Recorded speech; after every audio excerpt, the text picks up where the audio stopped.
Hello friends, तो आज के इस वीडियो में हम बात करेंगे अपने सोशल एंड प्रिवेंटिव फार्मेसी के द मोस्ट इंपोर्टेंट क्वेश्चंस के बारे में। तो ये वीडियो हमारी बहुत ज़्यादा इंपोर्टेंट होने वाली है, क्योंकि इसमें हम क्वेश्चंस के साथ साथ कुछ बातें भी डिस्कस करेंगे जो आपके एग्जाम पॉइंट ऑफ व्यू से काफ़ी ज़्यादा जरूरी है।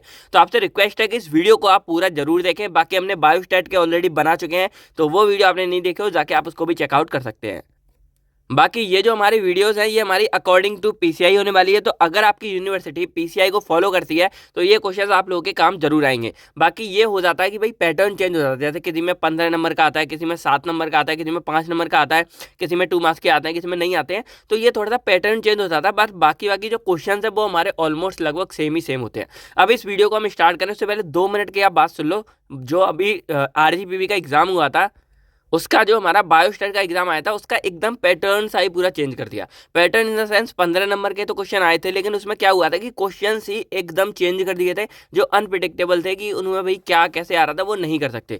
तो ऐसा होता जरूर है। आप इतना याद रखो कि भाई एक आध साल में जो हमारे जितने भी सेमेस्टर होते हैं उसमें से कोई ना कोई एक हमारा ऐसा क्वेश्चन पेपर होता है जो बिल्कुल ही चेंज कर दिया जाता है। और ऐसा ही हुआ था शायद 5th सेमेस्टर के टाइम पे AKTU के लिए, जब उनका इंडस्ट्रियल फार्मेसी का क्वेश्चन पेपर चेंज कर दिया गया था। तो इसके लिए भी आपको तैयार रहना है कि एक ना एक बार ऐसा होता जरूर है कि सारा कुछ हमारा चेंज कर दिया जाता है। तो घबराना नहीं है, एक आध पेपर ऐसा होता रहता है। बाकी हमारे क्वेश्चन सारे आपको सेम मिलेंगे और वैसे ही आते हैं, ठीक है। बाकी जो हमारा social and preventive pharmacy subject है ये तो हमारा टोटल थ्योरेटिकल सब्जेक्ट है।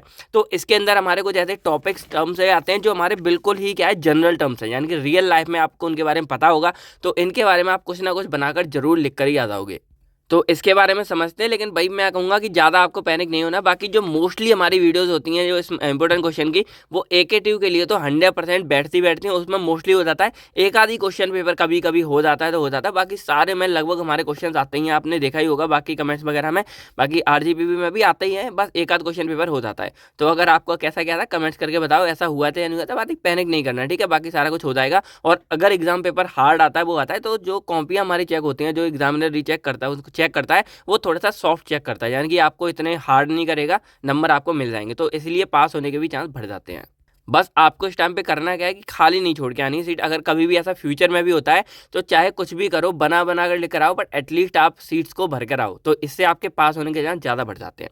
चलिए, तो बात करें अगर हम इस सब्जेक्ट के बारे में, तो यहाँ पर हमारी भी 5 यूनिट है और हमने जो अपने इंपॉर्टेंट क्वेश्चन बनाए हमने यूनिट वाइज बनाए हैं। तो अगर यूनिट वाइज हम देखा जाए तो इसमें जो सबसे इंपॉर्टेंट हमारी यूनिट आती है वो आती है यूनिट 1 एंड यूनिट 3। इसके पीछे रीजन क्या है कि यूनिट 1 के अंदर हमारे इकलौते यहाँ पे यूनिट के अंदर हमारे चैप्टर वाइज दिए गए हैं। तो यहाँ पे 4 चैप्टर हैं, बाकियों में देखोगे तो इतना कुछ नहीं है। तो ये 4 चैप्टर होने की वजह से इसमें से क्वेश्चंस हमारे काफी ज्यादा बन जाते हैं। तो यही चांस है कि ये हमारे इंपॉर्टेंट है और इसमें से क्वेश्चंस भी हमारे ज्यादा आ जाते हैं। कौन से आते हैं मोस्टली वो मैं आपको यहाँ पे बता दूंगा। देन यहाँ पर यूनिट 2 देखी जाए तो इंपॉर्टेंट तो वैसे ये भी है, लेकिन इसके अंदर हमारे क्या है बहुत सारी डिसीज है, लगभग 10 से 11 है।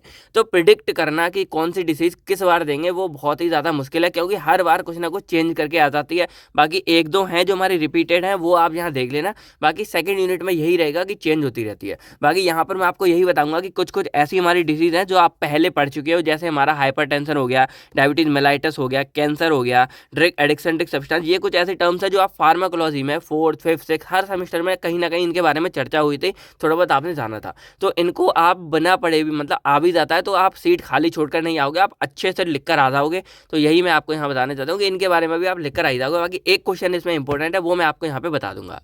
बाकी जो हमारी 3rd यूनिट आती है उसके अंदर हमारे आते हैं नेशनल हेल्थ प्रोग्राम। और ये नेशनल हेल्थ प्रोग्राम्स हमारे लिए बहुत बहुत ज़्यादा इंपॉर्टेंट है। तो इसके अंदर भी बहुत सारे मतलब 3rd यूनिट को आप ऐसा समझो कि ये मोस्ट इंपॉर्टेंट, इसको आपको पूरा ही कंप्लीट करना है, क्योंकि ऑलमोस्ट सारे ही प्रोग्राम हमारे आए हैं और एक आध नहीं आता है तो वो भी रिपीटेड आ जाता है। तो इसको आप यहाँ देख लेना। बाकी यूनिट 4 के बारे में बात करें तो 1-2 क्वेश्चन हमारे रिपीटेड आ जाते हैं। और यूनिट 5 में भी हमारा सेम टर्म है, यानी कि ये छोटी यूनिट है। तो ये वाले जो टर्म है इनको आप अगर शॉर्ट में इनके बारे में ओवरव्यू ले लोगे तो सारे टर्म मिलाकर एक हमारा क्वेश्चन बन जाता है। तो ये भी आप अच्छे से करके आ सकते हो। तो यही थी हमारी इसके बारे में कहानी। तो 1st एंड 3rd यूनिट आपको बिल्कुल नहीं छोड़नी है। 4th यूनिट भी मतलब हमारी 3rd 2nd से ही थोड़ी सी कम लेकिन इंपॉर्टेंट है। 2nd 5th के बारे में आप थोड़ा बहुत जो है जान लेना, ओवरव्यू वगैरह ले लेना, ठीक है। यही हो जाएगा। बाकी थ्योरेटिकल सब्जेक्ट है तो कुछ ना कुछ आप बनाकर तो लिखकर आ ही जाओगे, इतना मैं श्योर हूँ इसमें। बाकी 2 मार्क्स के क्वेश्चन आपको बहुत जल्दी मिल जाएंगे, जिनके होते हैं वेरी सुन, और ये वाले तो आपके लिए कंपलसरी है, आप लोग जानते ही होंगे, ठीक है। चलिए, तो अब फटाफट हम अपने यूनिट वाइज क्वेश्चन को देख लेते हैं जल्दी, बाकी कहानी आप समझ गए यूनिट वाइज कैसी क्या थी। तो चले वो यूनिट फर्स्ट के क्वेश्चनों को स्टार्ट करते हैं, लेकिन उससे पहले हेलो दोस्तों, कैसे हो आप सभी लोग। आई होप आप सभी लोग बहुत बहुत अच्छे होंगे। तो मेरा नाम है आकाश कुमार और स्वागत करता हूं मैं आप सभी के अपने चैनल केयरवेल फार्मा में। चलिए, तो सबसे पहला क्वेश्चन जो यहाँ पे आता है, उससे एक क्वेश्चन आपको कमेंट्स में लिख के बताना है, डिफाइन पब्लिक हेल्थ, यानी कि ये पब्लिक हेल्थ तो यहाँ, लेकिन WHO के अकॉर्डिंग एक हेल्थ की डेफिनेशन है, वो हेल्थ की डेफिनेशन आपको कमेंट्स में लिख के बतानी कि define health, health is a complete physical, जो भी है वो आपको कमेंट्स में लिख के बतानी है। और ये बहुत इंपॉर्टेंट है, एग्जाम में कई बार आ जाती है, 2 मार्क्स में तो बहुत ही ज़्यादा इंपॉर्टेंट है। तो अब अगर हम यहाँ पे यूनिट फर्स्ट से क्वेश्चन के बारे में देखें तो यहाँ सबसे पहला क्वेश्चन बनता है define public health. Public health को आपको डिफाइन करना है। देन यहाँ पर आता है explain concept and approaches in the evolution of health promotion. यहाँ पे तो सिंपल अगर देखा जाए तो यहाँ पर ये वाला जो हमारा टर्म आता है concept and evolution of public health, उसी को आ जाएगा कि आप पब्लिक हेल्थ को कैसे इवेल्युएट करोगे, कैसे उसका कंसेप्ट हो, कैसे आप उसको प्रमोट करोगे। तो अगर देखा जाए ना, मैं वही कह रहा हूँ कि आप सबके बारे में ना ऑलमोस्ट लगभग सेम आ जाता है। देखो यूनिट 1 में ये क्वेश्चन हमारा बन के आता है, डिफाइन पब्लिक हेल्थ करो और अप्रोच हेल्थ प्रमोशन। और अगर आप यूनिट 5 में देखोगे तो यहाँ पे हेल्थ प्रमोशन को लेकर एक टॉपिक भी दे रखा है। तो अगर आप यूनिट 5 में ये वाला टॉपिक करके जाओगे तो इसके बारे में थोड़ा बहुत एडिशन आप यहाँ भी कर सकते हो, वो आपका गलत नहीं होगा। तो यही मैं बोल रहा हूँ कि सोशल का पेपर इतना ज़्यादा टफ नहीं होने वाला है, आप बहुत आराम से इसको कर सकते हो। यूनिट यहाँ पे क्वेश्चन नंबर 2 के बारे में बात करें तो ये एक इंपॉर्टेंट क्वेश्चन आ जाता है। इसके अंदर हमारा आता है explain the food in relation to nutrition and health. अब यहाँ पर मैं बोलूँ तो यूनिट जो इसके चैप्टर 2 है, ये हमारा एक इंपॉर्टेंट चैप्टर हो जाता है। इसमें टॉपिक हमारे काफ़ी ज़्यादा इंपॉर्टेंट आ जाते हैं। तो यहाँ एक टॉपिक जो है food in relation to nutrition and health, अगर आपने ये वीडियो मेरी देखी होगी, मैंने उसमें सारा बताया कि ऑलमोस्ट सारा कुछ हमारा सेम है, क्योंकि इसके अंदर भी हम जो बात करेंगे वो हम बात करेंगे अपने 6-7 जो न्यूट्रिएंट्स होते हैं, जैसे कार्बोहाइड्रेट हो गया, फाइबर हो गया, हमारा विटामिन हो गया, हमारे माल न्यूट्रिशन, ये सब चीज़ें हो गई। तो इन्हीं के बारे में हम बेसिकली बात करते हैं और यही चीज़ हमारी बैलेंस डाइट के अंदर आ जाती है। और यही चीज़ जब कमी हो जाती है तो वो हमारी न्यूट्रिशनल डेफिशिएंसी के अंदर आ जाता है। और अगर जो विटामिन की कमी हो जाती है इसके अंदर आ जाती है, और तो ओवरऑल कमी हो जाती है वो माल न्यूट्रिशन के अंदर आती है। तो ओवरऑल देखा जाए तो जो पहला है ना, अगर इसको कर लोगे तो इससे आपकी सारी कहानी आगे की भी समझ आ जाएगी। तो यही क्वेश्चन है कि सबसे पहले तो आ जाता है कि फूड के बारे में आप बताओ, तो इसमें आपको सारा कुछ डिफाइन करना पड़ेगा, मैंने बता दिया। उसके बाद यहाँ आता है कि with various types of deficiency. तो डेफिशिएंसी में एक्चुअल में हम यहाँ बात कर रहे हैं न्यूट्रिशनल डेफिशिएंसी के बारे में, और इसमें हमारी 4 से 5 डेफिशिएंसीज आती हैं। तो उसमें से आपको 2-3 जो भी है उसको आप थोड़ा सा डिफाइन करके प्रिवेंशन बता देना। तो यही क्वेश्चन बन जाता है। तो ये एक हार्ड हो गया, मतलब एक लॉन्ग क्वेश्चन हो गया। अब इसी का सब पार्ट में आ जाता है कि जो डेफिशिएंसी है उन्हीं के सब पार्ट है हमारे माल न्यूट्रिशन और विटामिन डेफिशिएंसी। तो माल न्यूट्रिशन के बारे में भी हमारा क्वेश्चन शॉर्ट में कई बार आया, तो उसके बारे में आप पढ़ लेना। बाकी विटामिन डेफिशिएंसी हमारा एक इंपॉर्टेंट फैक्टर है, इसके अंदर के जो डिसऑर्डर हमारे आते हैं वो इंपॉर्टेंट है। तो इसके ऊपर एक पूरा चार्ट हमने बना के तैयार किया, तो वो चीज़ आप जाके देख सकते हो। तो ये क्वेश्चन हमारे हो गए यूनिट 1 के, जहाँ पर कि न्यूट्रिशनल डेफिशिएंसी इंपॉर्टेंट हो गया, फूड क्या हो गया, और विटामिन डेफिशिएंसी, माल न्यूट्रिशन ये हो गया। और बैलेंस डाइट के बारे में भी थोड़ा सा जान लेना, अगर 5-7 में नहीं है तो 2 नंबर में तो आपके लिए आ ही जाता है। तो इसको भी आप एक बार चेकआउट कर लेना। तो अब देखते हैं हम अपने यूनिट 1 का द मोस्ट इंपोर्टेंट क्वेश्चन, जो हमारा यूनिट 1 का मोस्टली टाइम आता ही आता है। तो वो हमारा आता है explain socio culture factors related to health and disease with impact of urbanization on health and disease. यानी कि सिंपल जो आपको यहाँ चैप्टर 3 दिख रहा होगा, इसका जो ये वाला पार्ट है वो हमारा सबसे ज़्यादा इंपॉर्टेंट है, और इसकी भी वीडियो तैयार है, आप जाके चेकआउट कर सकते हो। तो socio culture factor related to health and disease ये बहुत ज़्यादा इंपॉर्टेंट है, और इससे भी इंपॉर्टेंट ये आ जाता है impact of urbanization on health and disease. तो ये अर्बनाइजेशन का क्या यहाँ पर ये रोल आप अच्छे से जाके पढ़ लेना, ये वाला क्वेश्चन हमारा बहुत बहुत ज़्यादा इंपॉर्टेंट है। बाकी जो पॉवर्टी एंड हेल्थ है उसके बारे में थोड़ी बहुत कहानी आती है तो आती है, वरना ये हमारा एक इंपॉर्टेंट फैक्टर है। अब यहाँ पर हमारा लास्ट एक और 5th क्वेश्चन यूनिट का आता है right a short note on personal hygiene, health care and avoidable habits. तो अब अगर आप ये वाला क्वेश्चन पढ़ते भी नहीं हो ना, तब भी आप अपने मन से भी कहानी लेकर आ जाओगे, और ये 7 में से आपको 5 नंबर या 4 नंबर मिल जाएंगे। यहाँ बेसिकली पर्सनल हाइजीन या हाइजीन और हेल्थ के बारे में बताना है कि आप अपने आप को साफ सुथरा कैसे रखते हो, क्या हैबिट्स हो सकती हैं, क्या आपको चीज़ अवॉइड करनी है, अवॉइडेबल हैबिट्स। तो ये टोटल कहानी वही मैं कह रहा हूँ ना, इसमें आप बनाकर भी अपने आप लिख कर आ सकते हो। बाकी अगर हम बात करें कि RGPV ने जिस हिसाब से क्वेश्चन डाला है तो वो ऐसे भी चेंज कर सकता है। मान लो यहाँ पे डाल देगा कि write down the importance of personal hygiene, तो चेंज कर दिया, लेकिन क्वेश्चन हमारे वही है कि भाई पर्सनल हाइजीन के फायदे क्या हैं, कि क्यों हो सकता है, तो वो आप बनाकर भी लिख के आ सकते हो। तो ये थे हमारे यूनिट 1 के क्वेश्चन, जिनके अंदर हमारे 3 सबसे इंपॉर्टेंट क्या आ जाते हैं। एक हमारा डेफिशिएंसी, न्यूट्रिशन डेफिशिएंसी के बारे में, और इसी के अंदर हमारा ये आ जाता है। तो अगर न्यूट्रिशनल डेफिशिएंसी हमारा 10 मार्क्स में आ जाता है तो आपको माल न्यूट्रिशन, विटामिन डेफिशिएंसी ऑटोमेटिक लिख के ही आने पड़ेंगे। फिर इसमें सबसे इंपॉर्टेंट हमारा सोशियो फैक्टर वाला आ गया, और फिर हमारे यहाँ हाइजीन एंड हेल्थ वाला, ये थोड़ा बहुत इंपॉर्टेंट है, ज़्यादा नहीं है। मेन हमारे ये 3 यहाँ पर है, तो आप यहाँ पे चेकआउट कर सकते हो। तो यूनिट 1 कंप्लीट भी आप जाके चेकआउट कर सकते हो। अब हम बात करें अपने यूनिट 2 के बारे में, तो यहाँ पर बेसिकली हमारा क्या है, एक क्वेश्चन बहुत इंपॉर्टेंट बन जाता है, वो क्या है कि right about what are the general principle of prevention and control of disease. तो यूनिट सेकंड को एनालाइज करके ये पता लगा कि इसके अंदर वेरियस टाइप्स ऑफ डिसीज हैं जिनके बारे में हमको लिख के आना है। तो सबसे इंपॉर्टेंट क्या है, जनरल प्रिंसिपल क्या है। तो जनरल प्रिंसिपल में बेसिकली आपको जनरल बातें बतानी कि अगर कोई भी डिसीज होती है तो हमको क्या करना है, कैसे प्रिवेंट करेंगे, कैसे कंट्रोल करेंगे, ठीक है। बाकी यही हमारा जनरल प्रिंसिपल हमारे डिसीज के लिए भी आता है। तो डायरेक्टली मैंने डिसीज के नाम लिखे हैं और कौन सी इंपॉर्टेंट है वो आप यहाँ देख सकते हो।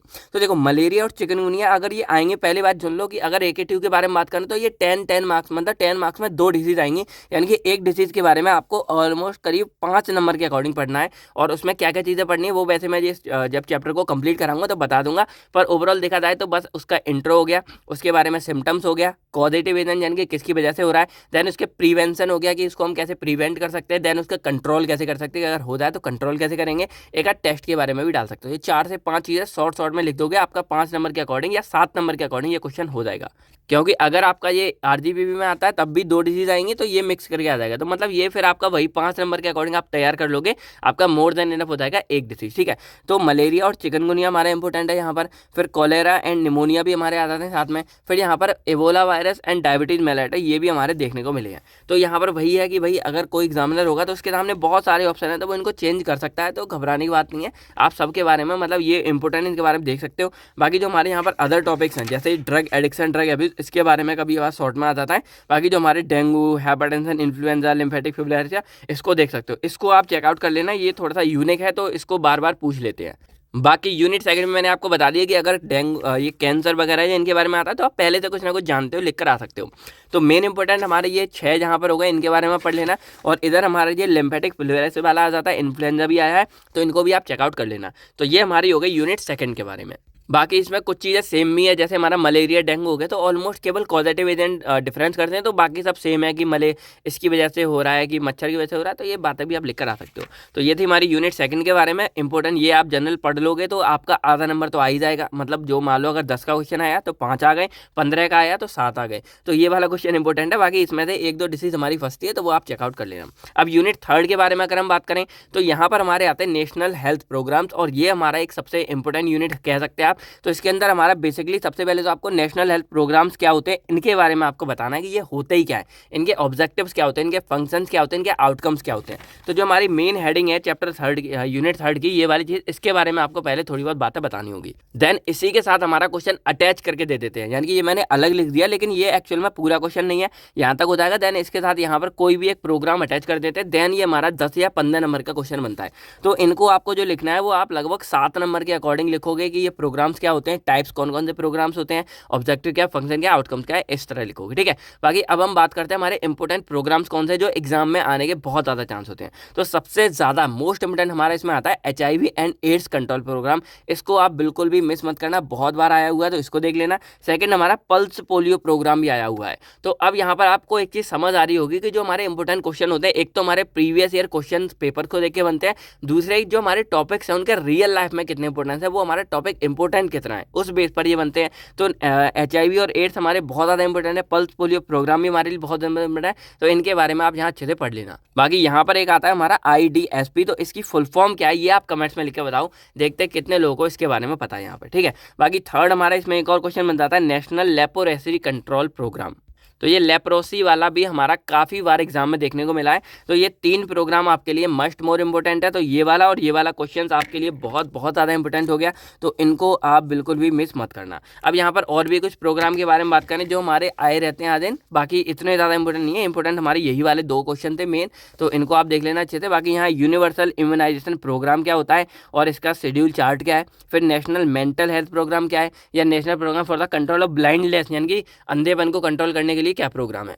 तो इस तरह के क्वेश्चन हमारे रैंडमली आ जाते हैं कि control of blindness, control of deafness, इस तरह के मेन हमारे ये बहुत इंपॉर्टेंट है, इनको आप अच्छे से कर लेना। बाकी इनके बारे में थोड़ी बहुत आप नज़र या ओवरव्यू आप यहाँ पे डाल सकते हो। अब यूनिट 4 के बारे में अगर बात करें तो यहाँ पर तो हमारे गिने चुने 2-4 क्वेश्चन है। जैसे हमारा सबसे इंपॉर्टेंट इसमें आता है नेशनल फैमिली वेलफेयर प्रोग्राम, और सेकेंड इसमें आता है national health intervention program for mother and child. तो इन दोनों प्रोग्राम को एक साथ दे देते हैं और लॉन्ग क्वेश्चन हमारा 10 मार्क्स में बना देते हैं। तो ये आप अच्छे से पढ़ लेना। और इसके अलावा फिर हमारे इंपॉर्टेंट आता है इसमें नेशनल तंबाकू तंबाकू कंट्रोल सिस्टम। तो मैंने आपसे क्या बोला, रियल लाइफ में जो इंपॉर्टेंट हो और बहुत ज़्यादा जरूरी हो, जैसे तंबाकू के बारे में बहुत ज़्यादा जरूरी है कि वो कंट्रोल हो, तो इसलिए ये दोनों क्वेश्चन हमारे लिए बहुत बहुत ज़्यादा इंपॉर्टेंट हो जाते हैं। फिर यहाँ पर हमारा कई बार क्वेश्चन देखने को मिल जाता है कि national program for the health care of elderly यानी कि NPHCE, ये वाला प्रोग्राम काफ़ी बार हमारा है, या फिर यहाँ पर role of WHO in Indian national program, ये वाला। तो ये 2-4 बातें आप ध्यान से पढ़ सकते हो, मेन हमारे ये इंपॉर्टेंट है, इनके बारे में आप अच्छे से पढ़ लेना, ये बार एक आध बार आ जाता है, ठीक है। रोल ऑफ WHO भी हमारे एक आध बार आ जाता है, तो इनको भी आप चेकआउट कर लेना। तो अब अगर हम यूनिट 5 के बारे में बात करें तो यहाँ पर बेसिकली देखा जाए तो कुछ क्वेश्चन है जो हमारे बहुत इंपॉर्टेंट है। जैसे सबसे पहले देखो यहाँ सब पार्ट में तो सभी को कंबाइंड करके क्वेश्चन दे दिया जाता है। तो सबसे इंपॉर्टेंट हमारा आता है फंक्शंस ऑफ PSC क्या है, और सेकंड हमारा इंप्रूवमेंट इन रूरल सैनिटेशन, ये चीज़ हमारी यहाँ पर क्या होती है, और थर्ड यहाँ पर ये वाला। तो इनको कंबाइंड करके क्वेश्चन बन जाता है। क्वेश्चन कैसे बनेगा देखो यहाँ पर, what are the function of PSC, PSC के फंक्शन क्या है, PSC की फुल फॉर्म क्या है, पहले ये बता, बहुत ही ज़्यादा सिंपल है, बहुत सिंपल है। चलो PSC की फुल फॉर्म क्या है कमेंट से लिख के बताओ। तो यहाँ पर what are the function of PSC, फिर यहाँ पर elaborate community service in rural with improvement in sanitation with health program activities in school. अब यहाँ देखोगे तो पहला कम्युनिटी सर्विस रूरल ये क्वेश्चन डाल दिया, फिर यहाँ इंप्रूवमेंट रूरल ये डाल दिया, और लास्ट में हेल्थ प्रोग्राम इन स्कूल ये डाल दिया। तो तीनों क्वेश्चनों को कंबाइंड करके यानी कि एक तरह देखा जाए तो ये पूरे 4 क्वेश्चन हमारे आ गए 10 मार्क्स में या फिर 15 मार्क्स में। तो इस तरह के क्वेश्चन हमारे बन जाते हैं। अब इसी का मतलब मेन तो हमारा यही है, लेकिन इसी के अंदर का पार्ट जैसे ये है importance of health promotion and education in school, ये लास्ट वाला टॉपिक हमने फिर से यहाँ अलग से लिख दिया क्योंकि ये इंपॉर्टेंट है। और सेकंड यहाँ how the health care system is improved bye improving rural sanitation, यानी कि इस रूरल सैनिटेशन को इम्प्रूव करके हम कैसे हेल्थ केयर प्रोग्राम को इम्प्रूव कर सकते हैं। तो ये हमारा कुछ क्वेश्चन हो गए, तो इनके बारे में आप अच्छे से पढ़ लेना। तो ये थी हमारी सारी कहानी इन पूरे सोशल एंड प्रिवेंटिव फार्मेसी के क्वेश्चन के बारे में। तो अगर हम ऊपर से देखें ओवरव्यू तो इनको अगर हम गिने तो हमारे लगभग 10 क्वेश्चन रहते हैं जो बहुत ज़्यादा इंपॉर्टेंट है, और अगर अंदर वाले पार्ट को भी देखें तो लगभग हमारे 15 से 16 क्वेश्चन रहते हैं जो आपके लिए बहुत इंपॉर्टेंट है। तो ये लगभग 15 क्वेश्चन आपके लिए, इनको आप करके जाओगे कंप्लीट तो पास आप आराम से हो जाओगे। बाकी क्वेश्चन पेपर चेंज हो जाते हैं तो पैनिक नहीं होना, इसमें तो आप अच्छे से करके यही सकते हो। तो बस आज की वीडियो में इतना ही। अब आपको वीडियो कैसी लगी कमेंट करके बताओ। बाकी इस वीडियो से कोई हेल्प हो तो बाद में लाइक वगैरह कर देना, जितनी जल्दी इस पर लाइक होगा हम बहुत जल्दी नेक्स्ट वीडियो लेकर आएंगे। तो इलेक्टिव सब्जेक्ट में आपको कौन से सब्जेक्ट की नेक्स्ट वीडियो चाहिए इंपॉर्टेंट क्वेश्चन की, आप कमेंट्स करके बता सकते हो। बाकी बस मिलते हैं हम आपसे बहुत जल्द नेक्स्ट वीडियो में, तब तक thank you, take care and आप सभी लोग अपना अपनी फैमिलीज का ख्याल रखिएगा। बाय बाय दोस्तों, जय हिंद दोस्तों।